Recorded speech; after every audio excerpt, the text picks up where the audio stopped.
একটুখানি ভালো থাকতে কত করে আয়োজন, প্রকৃত ভালো থাকতে হলে মানুষ মানুষের প্রয়োজন। হ্যালো ভিউয়ার্স, আসসালামু আলাইকুম। প্রতিদিনের মতো নিয়মিত রান্নার ভিডিও নিয়ে আজকেও হাজির হলাম আপনাদের সামনে। আশা করছি আপনারা সবাই ভালো আছেন। আলহামদুলিল্লাহ, আমিও ভালো আছি আপনাদের দোয়া এবং ভালোবাসায়। তো আজকে রান্না করব পটল দিয়ে ডিম ভাজি, মাছের ডিম। তো পটলগুলোকে আগে ভালোভাবে ছিলিয়ে নিয়ে এভাবে কুচি কুচি করে কেটে নিয়েছি। এগুলো কাটতে কিন্তু অনেক সময় লেগেছে। আলু বা অন্যান্য সবজি ছিলতে যে সময়টা লাগে না, এই পটল ছিলতে গেলে কিন্তু অনেকটাই কষ্ট লাগে। হয়তো বা রাঁধুনি আপুরা সবাই জানেন এই বিষয়ে বিশেষজ্ঞ। আর সবচেয়ে ঝটপট কিন্তু যেটা করা যায় সেটা যে ছাল সহ পটল ভাজিটা। তো যাই হোক, মাছের ডিমগুলো আগে থেকে পরিষ্কার করে আমি রেখে দিয়েছি। ওগুলো ফ্রিজে ছিল, ফ্রিজ থেকে বের করে পরিষ্কার করে পানিটা ঝরিয়ে রেখেছি। তো আজকে মোটেই ভালো লাগছিল না যে মাটির চুলাটা আর কি জ্বালাবো প্রচণ্ড গরমে। ভাবলাম যে আজকে একটু ঘরেই রান্না করি। তো এখানে তো সব কিছু দিয়ে হাত দিয়ে ভালোভাবে মাখিয়ে নিচ্ছিলাম। পরিমাণ মতো লবণ, হলুদের গুঁড়ো। মাছের ডিম ভাজিতে কিন্তু হলুদের গুঁড়ো একটু বেশি করে দিতে হয়, না হলে কিন্তু কালারটা আসে না। আর মরিচ পেঁয়াজটা বেশি করে দিলে খেতে ভালো লাগে। পরিমাণ মতো নিয়মিত খাবার যে সয়াবিন তেল, এটা দিয়ে দিলাম। জিরা আর 5 মশলা গুঁড়ো দিয়ে তো হাত দিয়ে ভালোভাবে পটলগুলোকে আগে মাখিয়ে নিলাম। এরপর আমি এখানে এক এক করে মাছের ডিমগুলো দিয়ে দেবো।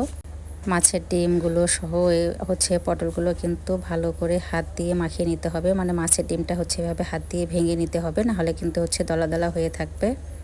আর মাছের যেটাকে কি বলেন আপনারা, বেলুন, আমরা তো বেলুন বলি। এগুলো কিন্তু বাচ্চা মানে ফুটাতে অনেক পছন্দ করে। আর এগুলো কিন্তু খেতেও ভালো লাগে। আমার শাশুড়ি, আমার ছেলে, আমার মেয়ে, তিনজনেই কিন্তু অনেক পছন্দ করে। তাই এগুলো আমি ফেলে না দিয়ে কিন্তু মাছের ডিমের সঙ্গে দিয়ে দিলাম। এগুলো হাত দিয়ে যত বেশি ভালোভাবে মাখাবেন তত কিন্তু ডিমটা ঝরঝরে হবে। আমার ছেলে পাশে কিন্তু দাঁড়িয়ে থেকে ও কথা বলতেছিল। আমি যেহেতু অরিজিনাল ভয়েসটা দেই নাই, কারণ পাশে আর কি টিভির আওয়াজ ছিল। আর আমার ছেলেও কিন্তু আমার সঙ্গে সঙ্গে বলতেছিল আর কি। যাই হোক, ও আর কি ফাজলামো করতেছিল। আর আমি দাঁড়িয়ে থেকে শুধু তো তরকারি মাখাচ্ছিলাম, পানি আর যা কিছু আমার লাগতেছিল ও কিন্তু আমাকে হেল্প করতেছিল। এই তো প্রথমে আমি হাই হিটে ওগুলো কিন্তু জাল করে নিয়েছি, কি ভোল্টেজটা বেশি করে দিয়েছিলাম। তো দেওয়ার ফলে মানে মাছের পরিমাণ, ডিমের পরিমাণটা আর কি বেশি ছিল। তো অনেক বেশি হয়ে গেছে। এখানে আমি একটু নাড়াচাড়া করতে পারছিলাম না। পরে আবার বাধ্য হয়ে তো বড় কড়াই নিয়ে এসে কড়াইয়ের মধ্যেই দিয়ে দিলাম। কারণ পটল দিয়ে মাছের ডিম ভাজিটা সুন্দর করে নেড়েচেড়ে ভাজি না করলে কিন্তু একদমই খেতে ভালো লাগবে না। আর ডিম ভাজিতে কিন্তু একটু তেলের পরিমাণটা বেশিই দিতে হয়। পটল দিয়ে ডিম ভাজিটা খেতে কিন্তু অনেক ভালো লাগে। এর আগেও আমি একদিন রান্না করে খেয়েছিলাম, ভালোই লেগেছিল। মানে একটু নরম নরম টাইপের হয়েছিল।